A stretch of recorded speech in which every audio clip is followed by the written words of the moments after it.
I would say the biggest one in terms of the return that I saw was by far assortment planning, right? This massive return even at that point of time in a dollar terms was in tens of billions of dollars of, what they call the inventory turn problem, right? Pramod, thanks a lot for coming for this podcast.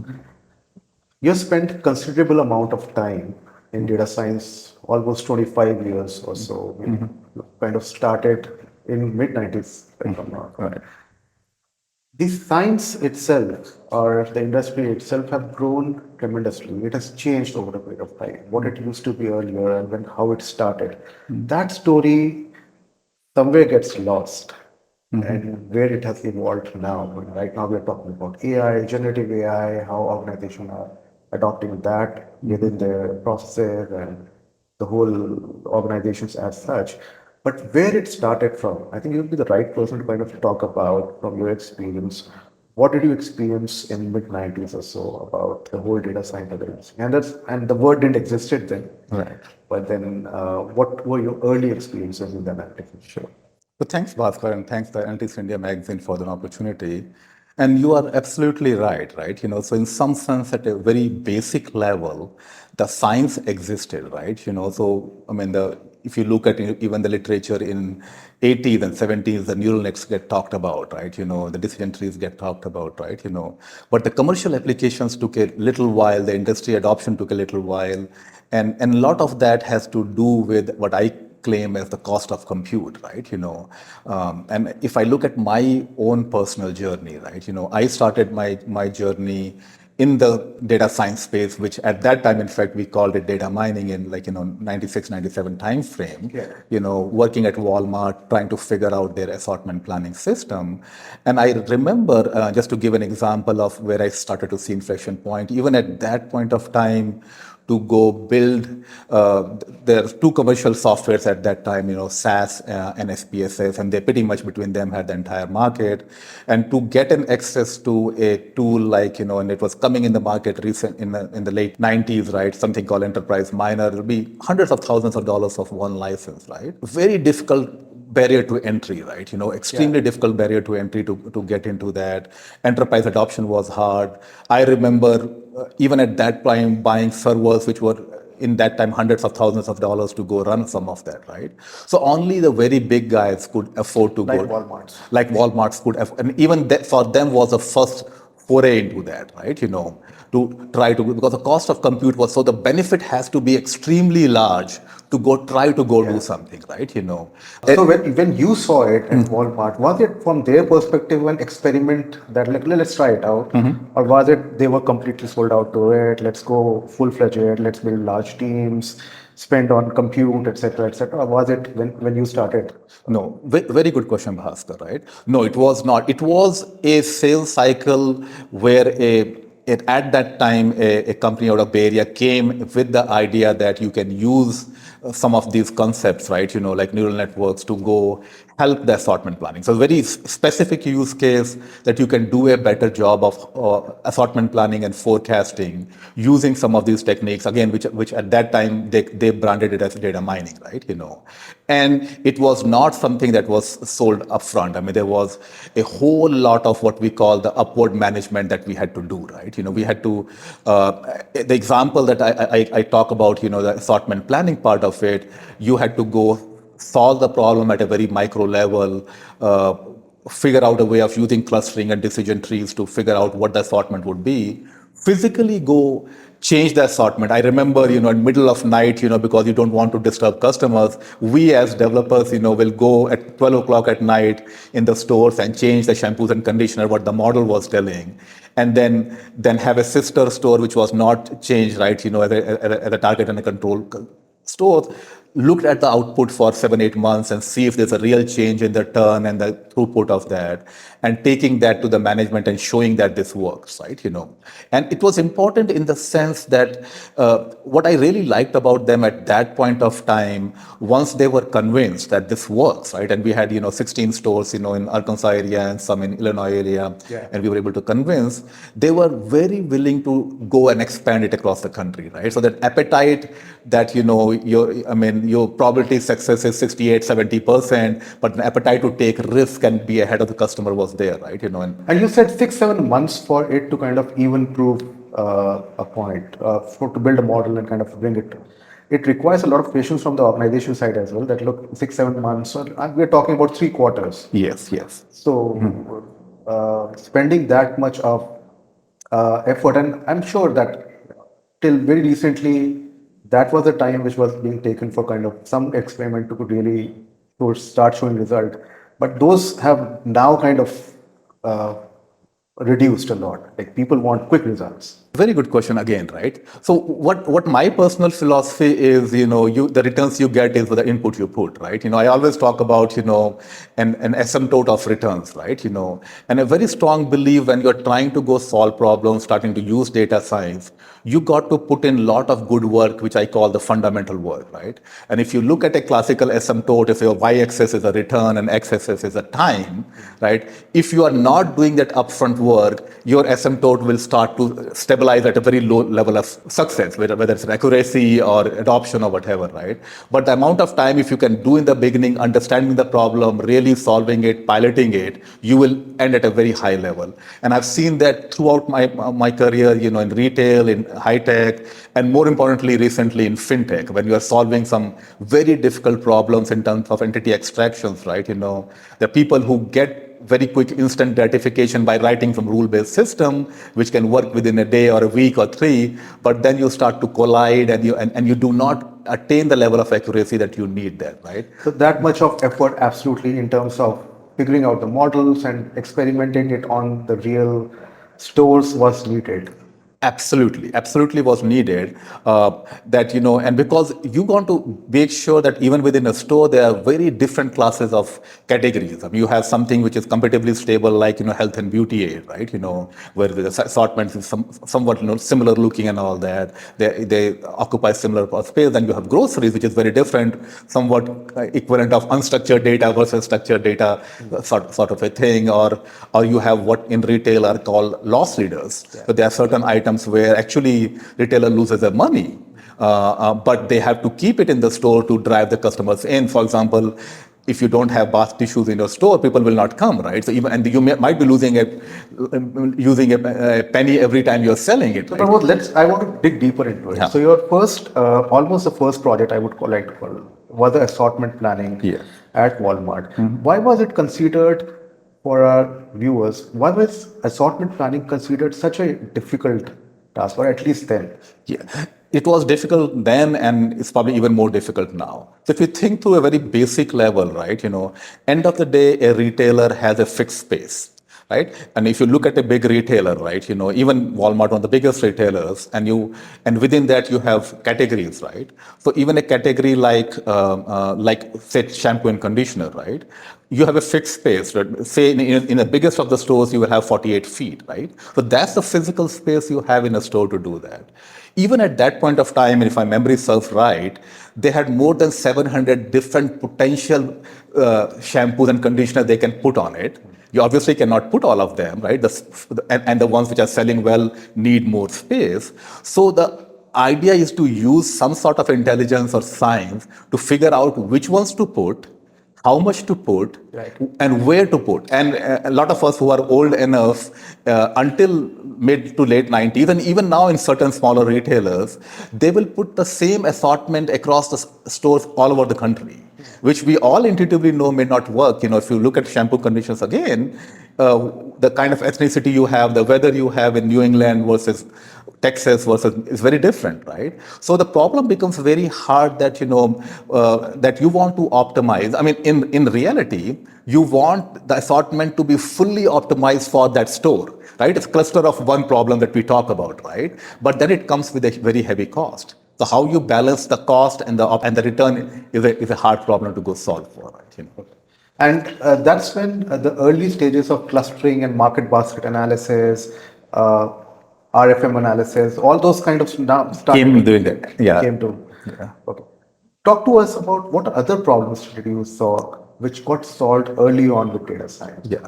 So again, I think the one, I would say the biggest one, and in terms of the return that I saw was by far assortment planning, right? I mean, this massive return even at that point of time in a dollar terms was in tens of billions of dollars of, I mean, what they call the inventory turn problem, right? Market basket was another one. In fact, I mean, I can tell now that, everybody has heard about that baby diapers and the what is that beer story, right? Yeah. Actually never happened. Walmart was there. I mean, but we have seen multiple different classes of things that, those classes of things that we have seen, right? It also, Yeah, it's like sometimes funny also. For example, this is a very popular. because I was in that team. In fact, I was the 3-member team, and I was a part of the team, right? Yeah. Which did analytics at that point of time. But it was a good example. In fact, I remember a discussion with one of the vendors, right? And he just threw an example, but it became an industry thing for the next 10 years. But you're saying that was not the case. What Market Basket did at that time, it pushed the limit of the size of data and all. So our Market Basket table, I remember at that point of time, even at that point, I mean, my memory serves me right, a typical super center will have 200,000 items. Yeah. So it's a computable problem, right? Each one of them can sell with another one, right? So we will do this, lift and confidence and all the support measures you do. This thing was not among the top of the top. It was there, but it was somewhere in the middle, right? Right. But what interestingly it did, it almost became an engineering problem. I remember that table, and I'm talking even, before 2000, the Market Basket table, I remember MB underscore something, was more than a terabyte, one table. Not the database, right? Because it pushed the limit, right? But deriving the use cases, right? What it forced us to think, even if you find a very high lift among two items, right? Like you do it, like, the examples of, banana with the milk and several others. What actions do you take? Well, do you put them together? Right? So that it's easy for people to pick. That's one thought. One thought was you put them as far apart in the store as you can, because somebody is buying that, they will walk through the store, pick more items and do that. Do you give discount on one? Or do you never discount them because they're going to buy them anyway? Right. So that's where I have been a big proponent of you know the data part of it, but you put your understanding of the business and put that together. Do your experiments. A lot of these so-called A/B experiments now that have become mainstream after the e-commerce came in, we had to physically go do those experiments, right? To go do that, I think that's what makes you successful, and you have to be in a constant. You're never at an end state, right? You're constantly learning and improving from there, right? But to answer your question about what other problems, I saw supply chain as area that that I think was used very early on, in that part of it, right? Market basket was a big hype, but in terms of the real monetization, I've seen a lot of examples, right? At least at that time, I don't remember some very, very big things there. But supply chain was a big area that, even at that point of time, that it was used very well, right? The success of any technology or any new things largely depend on the early monetization, or how the ROI that can provide. Mm-hmm. I'm sure in the early days, in the 90s, analytics or data mining then gave a lot of ROI for sure. I mean, it absolutely should have converted how businesses were running at least that point of time. And then obviously it grew from there. So in terms of early adoption, Walmart or retailers, large retailers were there. What do you think about the BFSI segment then? Know for a fact that Capital One, for example, was the early one to kind of utilize data mining for credit cards and churn predictions and things like that. But banking as a whole is largely is infamous for not adopting for various reasons, and rightly or wrongly so. What did you see then in that area? Very good question, right? And I think, we can write, theses on adoption across different industry segments, and there could be some very good reasons. And I completely agree with you, Bhaskar, that the banking sector has been a slow adopter of technology, right? Even with lot of, good, strong talent there. Some of it is maybe regulatory driven, right? Like for example, if you are doing sort of a credit scoring part of it and your model is not explainable, I mean, there are regulations that you have to go do that. So maybe you cannot use neural network to go do. So some of them you can attribute to a strong regulatory environment that you have to work in the confines of that, and that limits, what you can do and what you cannot do, right? Some of it is an industry which is highly profitable, and I'm a firm believer you have to be hungry to drive innovation, right? So I can attribute some of that, and these are big companies, making a lot of profit. I mean, they are not pushed hard enough to go, and this is my personal view, by the way, right? That to drive the innovation. I think what really shifted, and I mean, even in my last role, when fintechs came in, right, they did not come with the baggage, right, all the big things, and they started to drive innovation, right, and they will come in, and you can see, right now we're sitting here in India, that what kind of disruptive innovation they're driving is happening across the world, right? That woke them up, right? If these companies, because they're coming in with 10, 20, 30 member team coming in and bringing a new payment system, bringing a new KYC system, or bringing a new personal finance management system for you, doing the data aggregation for you. So that has really changed the ball game, right? And the idea is, if they can do it, why can't we do that? And I think it's a healthy synergy of that, right? With these newer companies coming in and the big banks, that's where the value creation can happen, right? Yeah. So fintech, you rightly put, and your last role was with fintech company, which is Yodlee, very legacy, 20-year-old fintech, probably one of the earliest fintech. Yeah. In fact, it was. I mean, it was one of the earliest startups in the country, right? Right. Yeah. And how the company has grown over the last 20 years is a fabulous journey in itself. But interestingly, there are two things which stands out for me for Yodlee, which is number one, their presence in India was also probably one of the earliest one in terms of a GCC, which is maybe much earlier than some of the banks which came to open the back office in India, and their use of analytics and data science from very, very early on. What has been your experience? Good question. So I think you're right. I mean, their center was there probably, if I remember correctly, 2001 or 2002 time period. Yes. They started, right? So it's a very interesting journey. As you correctly said, they have gone through their ups and downs, right? One of the first technology adoptions, the whole data aggregation space they created the IP around that. I remember personally going to a talk at UT Austin and somebody coming and talking about, hey, I mean, you can have 5 financial properties, you can see all of your thing, your net asset, at one place, right? And what I think the journey from 99 through 2009 or 10 was, and it has its ups and downs in terms of, the financial cycle happening in 2008 part of it, primarily remained on the background that, they built this very strong technology to take the right credentials, bring the data sets together, right? And being able to present that, and be the back for the banks, right? So a lot of times it gets white labeled, right? And in terms of now having that data, which is across multiple properties, but creating value out of that started to happen late in 2015-16 time period, right? So they sat on a very, I would say, very high quality of data, not really monetizing it, right? But then I think later, as the world started getting prevalent, you start to look for use cases. I think they did a very good job of, taking, de-identified data and, providing value back to the banks, right? In terms of, understanding what's going on with the data, helping them, with the right attributes, helping them, giving data that can help with their marketing or customer retention.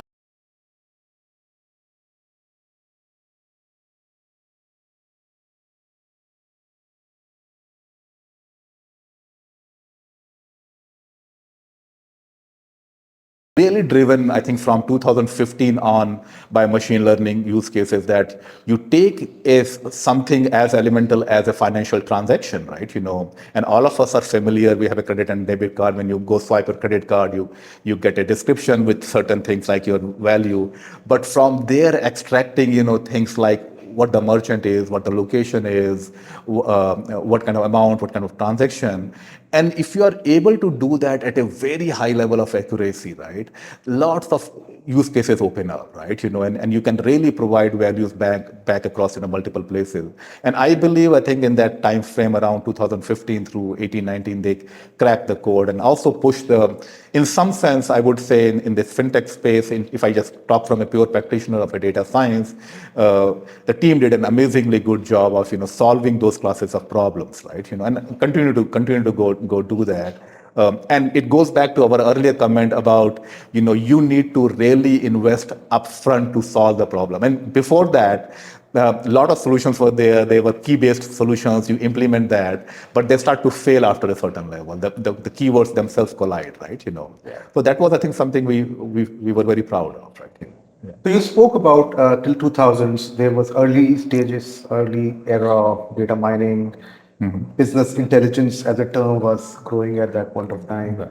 Something very interesting also happened at that time, which is around 2000 to 2008, that time period, an industry grew, which was the mortgage industry. And there was a lot of data science happening at this industry itself. With that, also at the back of that, there were new models coming in with PFSI, banking, mortgage, all combined. Do you see that era as kind of a time when the adoption of analytics was almost like it was let's just do it. Like a lot of organizations were adopting analytics in that era of 2000 2008 time period in a big way. Yes. I mean, again, there are multiple ways you can look at it, right? I mean, you can look at an adoption we talked about industry segment level, right? I talked to a lot of my peers around, typically there's education and finance is usually a lower adopter of that.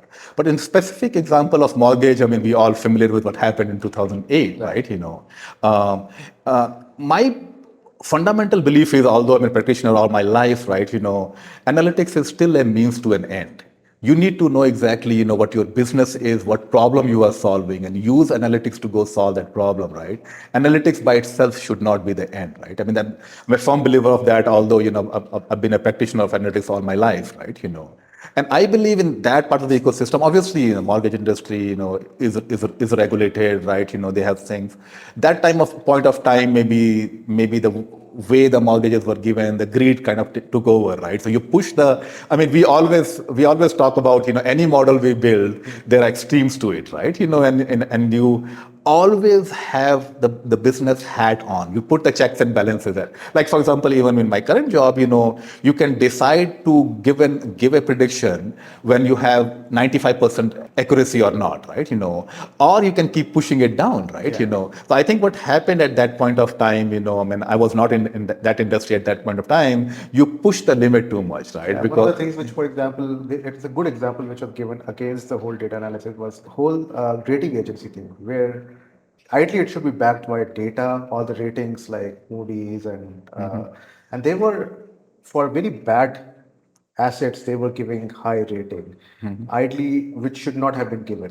Absolutely, right? And as I said, right, you look at a spectrum, right?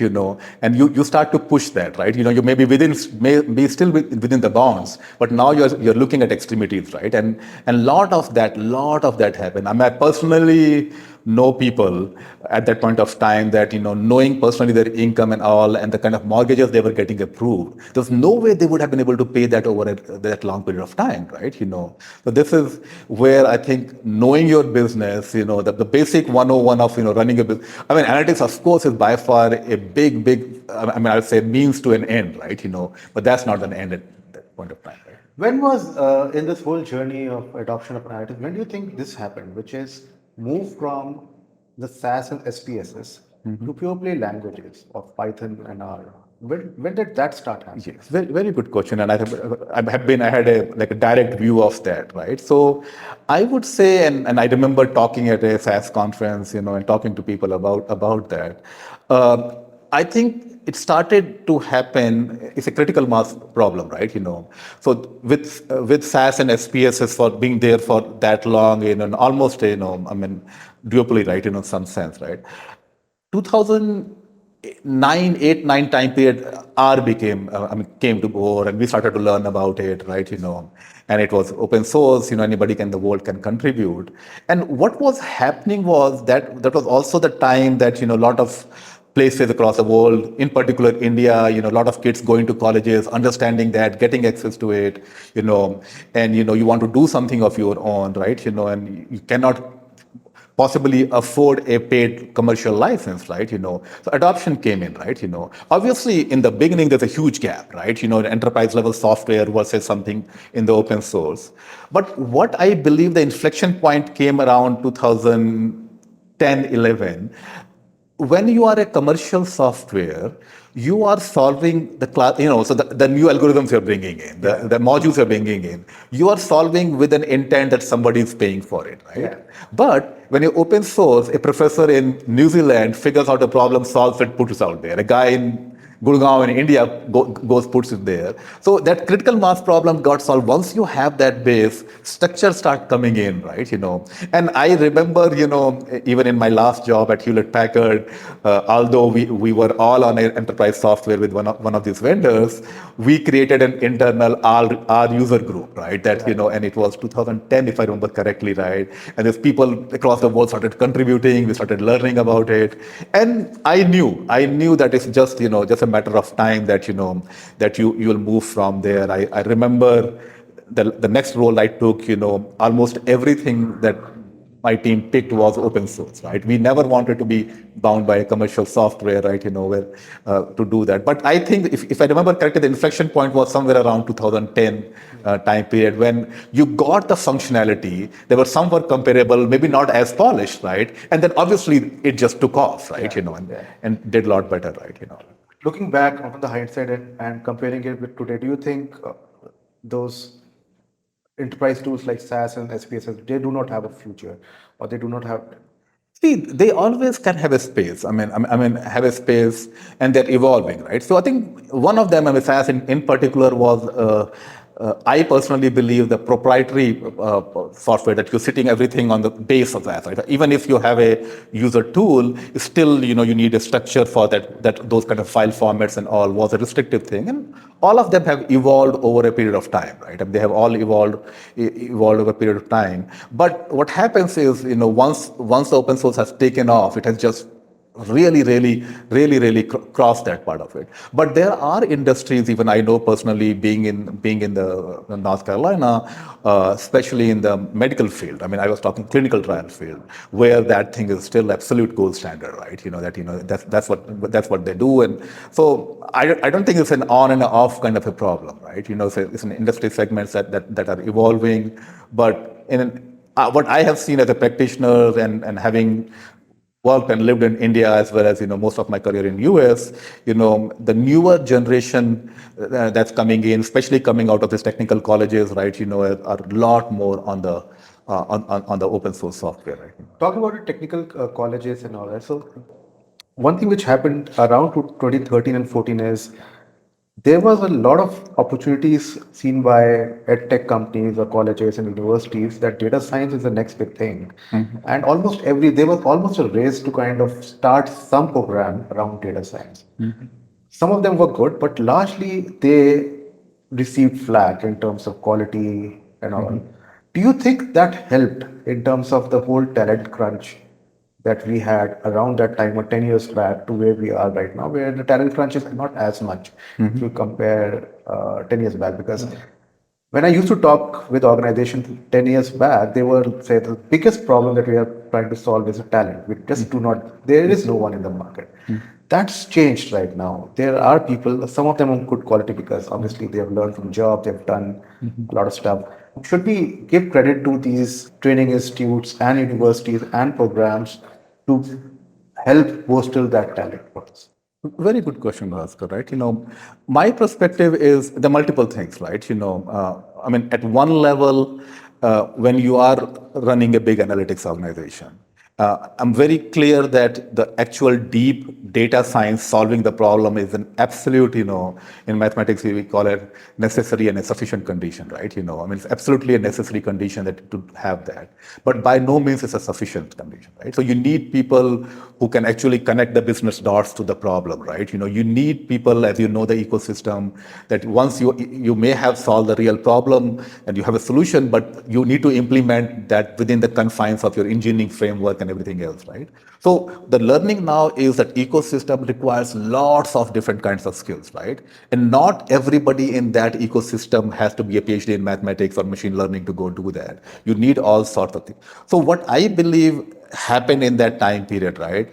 What good thing it did was as you said, and I personally remember that building teams, in US and then building teams in India, that at least it solved the bottom level problem of that there's talent available. It may not be perfect, right? But in a country like India and with the volume you have, even if the top 20% is very good, that carried the momentum, right? Right? So in some sense, the problem of not having anybody to choose from or having to choose from not very good. But then what I have really seen, and that there are people who may not have the best background, right?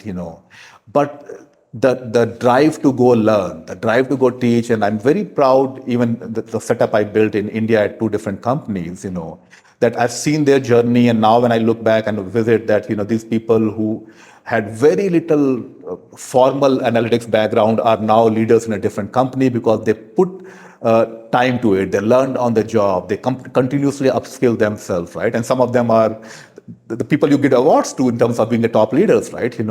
So again, I must say that, although I come with a deep academic background, it's not an absolute condition. One of my best bosses in early stages, right, at HP, who led the team, was actually a bachelor's in French, but got into marketing analytics, picked it up. Obviously through the career grew as part of it, right? So being at the right place at the right time and having the drive to continuously upskill yourself is very good, right? Because in that ecosystem, not every job is to go build the deep learning model, right? Even in my team, which we won several awards and all that, there are 20-25% people who are doing that, even less, right? And if I look at the amount of time you spend, taking it, solving it, actually implementing it, testing it, making sure the models work, you retrain them. The actual time building model was less than 5 to 10%, right? And the rest of it was the ecosystem that needs to be supported. And what I saw over the years, and I think still an evolving thing, and I tried myself personally doing that, you start to formalize some titles, right, and career paths, right? One of them I feel very good about is what I realized very quickly when we started deploying these big models in production. The classical QA did not cut it, right? When you're looking at an output of a probabilistic model, right, which is not non-probabilistic, right, it's very different, right? So you have to think like a data scientist to test an output, right? So I realized that, you need people who have that background. They can even build maybe a competitive model. So I call them validation engineers, right? And that gave them pride to go do that, right? So almost a full team of, we call them validators. We didn't call them QA and all that. So a small career path that we internally created, right? We created different things around, in business analytics, we created that, in engineering, we created. So what I see the evolution, even in the last 7 years, was that you don't club it all. It's a big ecosystem, right? And there is a role for different classes of, people with different kinds of skills, different kinds of education background. Yeah. Right, So that was a humongous learning that we got, right? So talking about that education background, right? What would your suggestion be? Someone early on in his career saying that, look, I want to get into AI. It's a hot field. It's also very interesting. There is a formal education on one side and something else. I'm not sure what exactly something else can be. There are two options. What could that be, and where should one look at? Again, good question, right? The way I will again encourage, right, especially if you are closer to it, you need to ask yourself that, at a very high level. There are multiple classes, as I said, but at a very high level in this field, there are 3 classes of career paths, but then you can do, one is the classical, what I say, a data scientist, as in you're taking it, you're building models, and that's a skill set by itself, highly specialized skill sets, right? Would require a deep training, because I'm a firm believer that, at some point of in your time in your life, you need to have that, right? Second part is what I call, generally speaking, call the business analytics. And it has multiple roles: ability to understand business, convert that to a data problem, ability to take a business requirement, talk to a data scientist or anybody else in their language and go back and forth, ability to test a model, able to present that. And third career path is now when these things are getting developed, how do you deploy them? How do you maintain them? Yeah. So that's a classical engineering problem, right? So again, there could be 20 more, but three big ones are business analytics, engineering, analytics engineering, and a data science. I would say even at an early stage, you need to figure out which of these three you want to go deep in.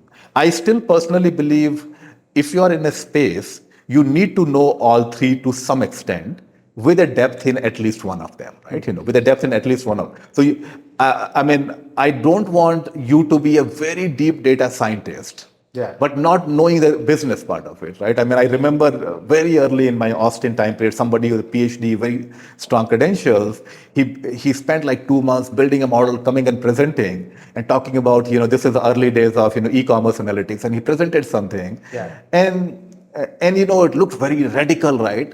All he had done was he had not understood the difference between the timestamp for milliseconds versus second, right? And he come with a big conclusion. So the basic understanding of how a website works, and that was 2 months worth of work of him doing that.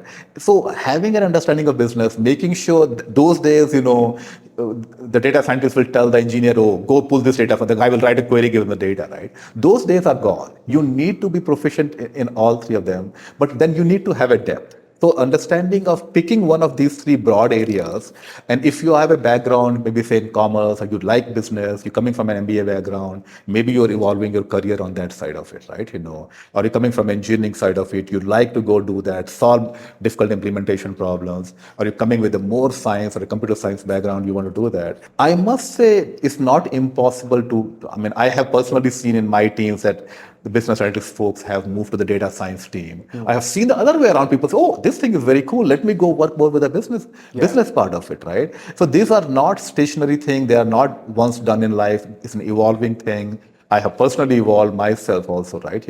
But if the question was, if you're starting out, I would say pick one of the three and really develop depth in one of the three, then evolve from. And a formal education or formal training around that is a good idea. Very good idea. Very good idea. Yes, yes. Especially now, as you said, it's a reverse problem. It's a demand supply thing, right? The supply is now started to look healthy, right? So you need to stand out differently. Right. Yeah, yeah.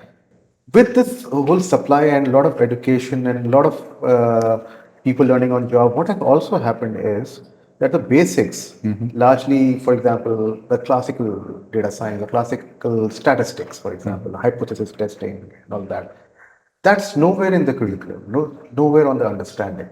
I'm not sure how right or wrong is that, but the world has moved towards a path where data science is largely right now, let's call this function on Python. And let's try to be good at data and try to massage data or data cleaning and all that. Let's be good in that. Model building would happen, and then the results can. Is that the right path to go? Because largely what we'll also see is with a lot of no code, generative AI, all these tools coming in, understanding of those basic things like statistics and hypothesis testing probably might not be required, and what would have to move towards the area where you need better understanding of the business problem or the data. Good question, right? My perspective is some of the fundamental shift had happened. We grew up with that ecosystem. There's so much amount of time we will spend in doing the right classes of sampling, right? Because, and one of the drivers at that time was the compute was very expensive, right? So, even if you have, hundreds of millions of records, you'll pick some real representation of that, right? But compute became cheap. So I said, hey, why do sampling? Let me just run the model on all 100 million, right? So that kind of things happen, right? So this is a so-called brute force way of doing it, right? But I am still a firm believer that the fundamental science does not change, right? Your example of, hypothesis testing will be there, right? Now, as newer things are coming in, we are sitting on, the world, the generative AI coming in, a lot of hype is there, but the good thing is that it has, in some sense, exposed the ecosystem to the masses. It's now very easily talked about, in the boardrooms, in your house, your mother, your spouses are talking about it. In fact, a lot of us are interacting with on a daily basis Right. through chat GPTs of the world, right? They are doing prompt engineering without knowing what that is, right? Yes. So that's right. But I believe the fundamentals still remain there. Now, how good of a job we as an industry do that, we do not, we are able to go incorporate that as part of the building the things, right? So a lot of things, as this chat GPT has become, more and more. I mean, we were having a conversation earlier that, more and more popular, how robust that they are, right? At an underlying level, right? How the right data is being used to go train them, how the algorithms are getting done, right? You talk about hallucinations and things like that. Those will come into play, right? But I still believe the fundamental science does not change, right? And if you, I said earlier, I think we got deep into the deep learning part of it. I mean, in my career in last 10 years or so, since 2010 or 11, right? But neural net existed, right? I mean, I have friends who have PhDs in neural networks in 1989, right? Yeah. But it was earlier than the time, right? Because the compute was so hard, the industry I mean, even at Walmart, I remember you could know of a problem that you want to solve, but in simply, if your benefit is say $100,000, but the cost of compute is $200,000, even knowing a solution, you will not do it. But now with cloud coming in, and the companies like last company I worked for, which was a small fintech company, we were doing the classes of compute which a lot of big companies won't do it. So that would not have been possible without a cloud coming in and giving you a cheap way of doing that class of compute, right? So it enabled the classes of companies to exist because the compute became cheap, right? And then you started to optimize around that. One of the other interesting thing which happened around 2014 was neural net, as you rightly pointed out, became all of a sudden very active, very talked about in the industry. It's the same time when TensorFlow was released around 2015, if I'm not wrong, 14 or 15.